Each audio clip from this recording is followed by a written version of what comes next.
안녕하십니까. 5월 9일 김능구의 전국진단 시작하도록 하겠습니다. 윤석열 대통령이 631일 만의 기자회견이었습니다. 지난 총선에서 집권 여당이 국민의힘은 참패했습니다. 개헌 저지선인 100석을 겨우 넘은 108석을 얻었습니다. 총선 이후에 모든 여론조사와 민심에서 국정심판론, 윤석열 정부의 2년간의 국정운영 실패가 총선 참패를 가져왔다고 모두들 이야기했습니다. 이재명 민주당 대표와의 집권위의 첫 영수회담 이후 오늘 5월 9일 날 기자회견에 온 국민이 주목하지 않을 수 없었습니다.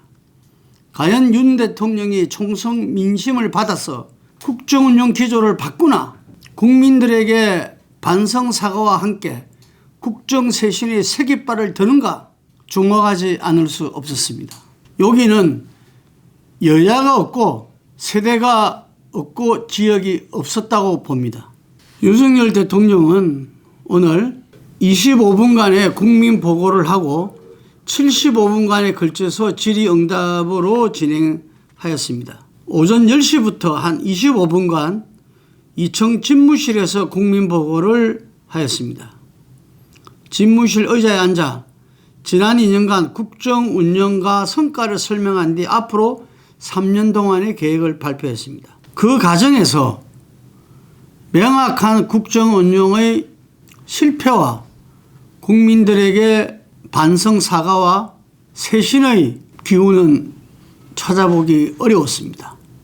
그래도 많은 국민들은 혹시나 하면서 기자들과의 질의응답을 기다렸습니다. 그런데 김 여사 의혹에 대해서 처음으로 공식적인 사과를 했습니다. 제 아내의 현명하지 않은 처신으로 국민께 걱정을 끼친 부분에 대해서 사과한다, 이렇게 이야기했습니다. 김건희 특검법은 정치 공세로 규정했습니다. 나아가서 도이치모터스 주가 조작 사건을 이야기하는 겁니다. 도이치 사건에 대한 특검 문제, 김건희 특검법이죠. 이 부분에서 국회에서 통과된 것을 거부권을 행사해서 법을 무산시켰습니다. 이 특검 문제도 지난 정부, 문재인 정부입니다.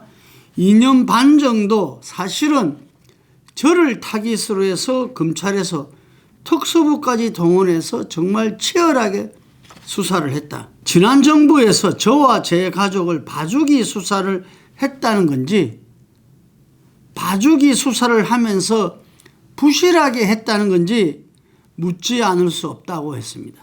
그러면서 어떤 면에서 정치공세, 정치행위 아닌가, 진상을 가리기 위한 것은 아니지 않나, 그런 생각을 갖고 있다, 이렇게 이야기했습니다. 윤 대통령을 기대감을 갖고 듣던, 기자회견을 듣던 분들은 당혹하기 시작했습니다. 그런데 국민의 67%가 21대 국회에서 법이 통과되고 발동되기를 원했던 최상병 특검법에 대해서는 사실상 거부권 행사를 예고했습니다. 국민의힘 주장과 똑같은 이야기를 했죠. 모든 절차가 마무리되면은 수사당국에서 국민 여러분께 상세하게 수사 경과와 결과를 잘 설명할 것이다.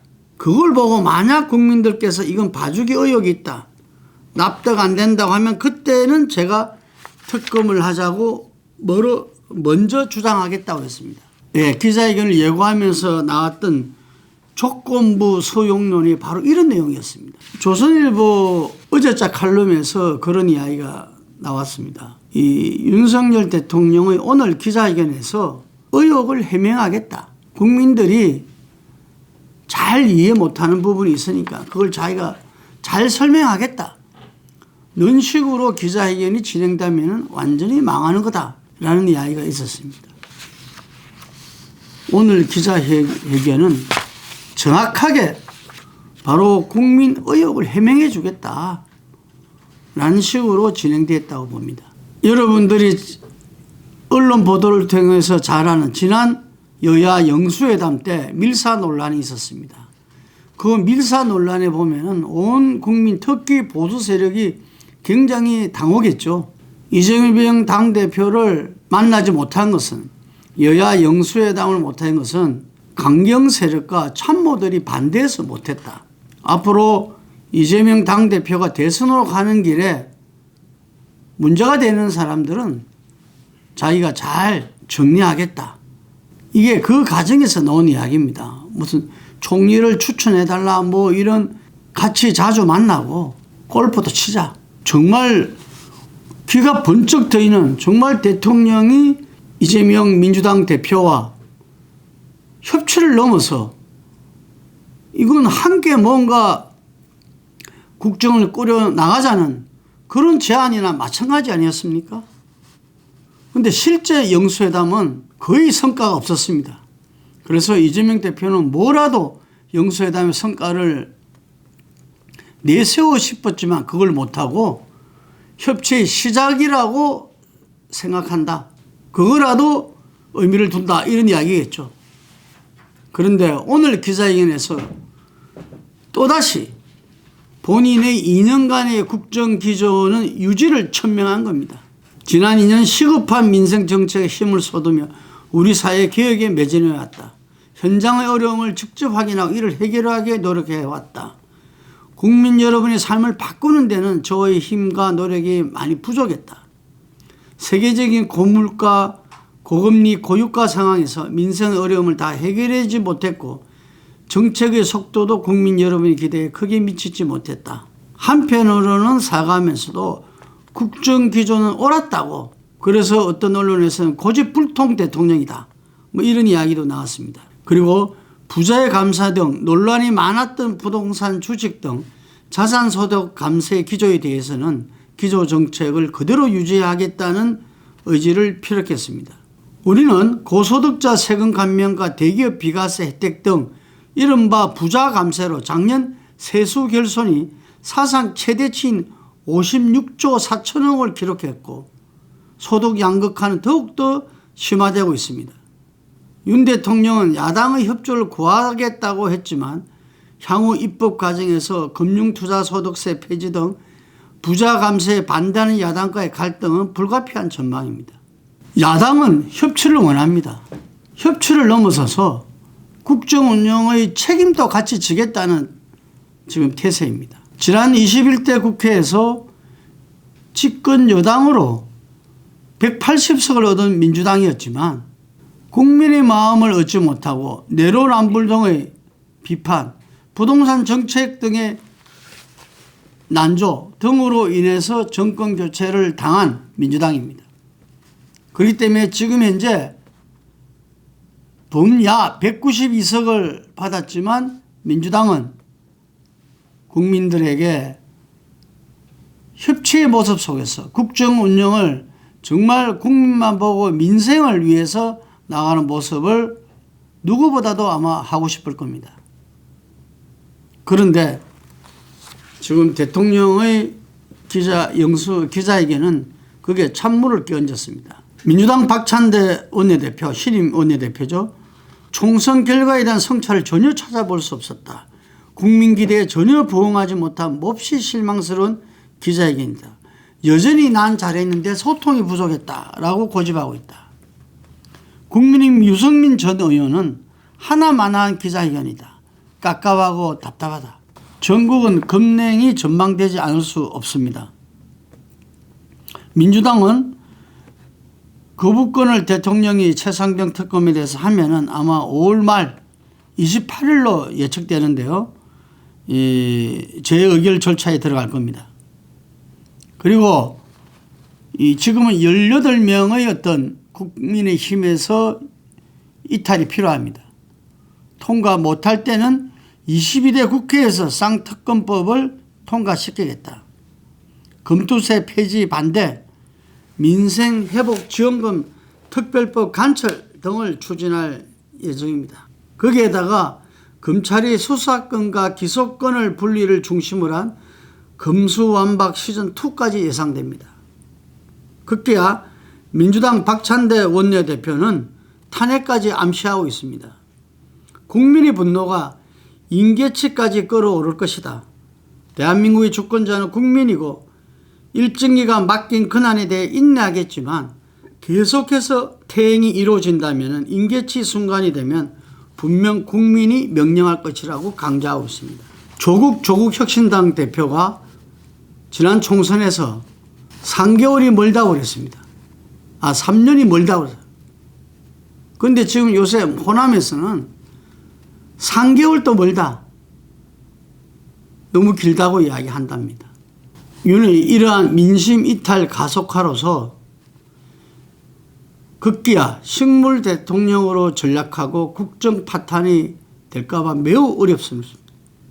총선 민심은 윤 대통령에게 불통과 독선을 반성하고 국정기조 전환을 명령하며 매서운 해처리를 던 것입니다.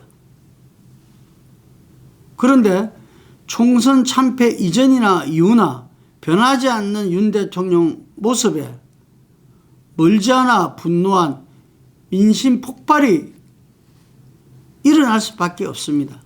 그건 역사가 증명합니다. 제가 계속 말씀드리지만 박근혜 대통령의 탄핵을 가장 가까이서 본 게 윤석열 대통령 아닙니까? 검찰총장 대통령이면은 그와는 다른 세계란 이야기입니까? 법대로를 강조하는 윤석열 대통령이 우리가 칼로서 흥한 자는 칼로서 망한다는 이야기가 있습니다. 정말 검찰공화국 대통령이 검찰로서 망하게 되는 그런 우를 볼만까 심히 두렵습니다. 이제 국민의힘은 총선에서 국민의 바다에서 누구보다도 민심을 직접적으로 겪어온 게 국민의힘 국회의원들이고 낙선자들일 겁니다. 윤 대통령의 민심을, 분노하는 민심을 가감하게 전달하는 레드팀이 되어야 합니다. 수평적 당정관계로 윤 대통령을 변화시켜야만이 국민의힘도 살아남는 길이 될 것입니다. 오늘 새로 선출된 추경호 원내대표가 108명 중에서 102명이 참석해서 70명의 지지를 받았더라고요. 추경호 원내대표가 이러한 역할을 제대로 수행하길 기대합니다. 본인이 윤석열 정부 경제부총리를 하고 대구 출신 국회의원이지만 정말 집권 여당이 어떻게 가야 살아남고 윤석열 대통령이 성공한 대통령이 되는 것을 누구보다도 잘 알 것입니다. 추경호 원내대표가 민심을 알고 민생을 알고 정말 대통령한테 쓴소리할 수 있는 그런 민심 전달자가 되기를 바랍니다.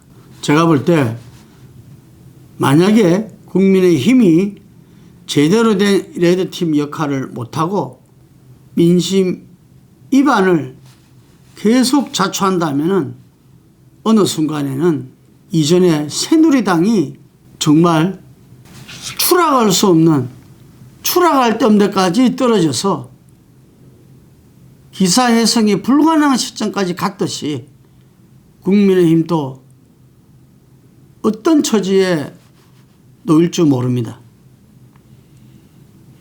그리고 어느 순간에는 대통령과 국민의힘이 상호간에 결별의 시점이 올 겁니다. 그 결별의 시점이 정말 서로 상생할 수 있는 그런 결별이 돼야지, 함께 망하는 그런 결별이 되면은 그거는 나라가 망하는 길입니다. 민주당은 대통령의 변화를 강력 요구하고 민심에 따라서 비전과 정책을 제시하고 국민이 믿고 기댈 수 있는 그러한 대한수권 정당이 되어야 합니다. 그래서 이재명 당대표의 역할이 누구보다도 어느 시점보다도 중요하다고 생각합니다. 국민이 다시 민주당에게, 열린우리당에게 2004년도에 152석이라는 가반 의석을 줬을 때처럼 지난 21대 총선에서 180석을 민주당에 줬을 때처럼 이번에 175석을 민주당에 줬습니다. 이제 민주당은 진영 대결과 여야의 정쟁을 넘어서 어쩔 수 없이 국정 운영의 동반 책임자가 될 수밖에 없습니다. 국민들한테는 상권 분립 속에서의 행정 권력과 의회 권력이 서로가 서로의 어떤 권한과 역할을 고집할 게 아니라 정말 국민을 중심에 놓고 국정 운영에 때로는 선소리와 비판을 하면서도 한편으로는 국정 운영의 동반자로 나가기를 기대하고 있습니다. 오늘 우리가 기대를 모았던 정말 희망을 가지려고 했던 윤 대통령의 631만의 1일 만의 기자회견이 너무나 실망스럽고 안타깝습니다. 하지만 여기가 끝은 아닙니다. 저는 윤석열 대통령이 오늘 이 기자회견에서 나타난 민심을 정확하게 살펴야 됩니다.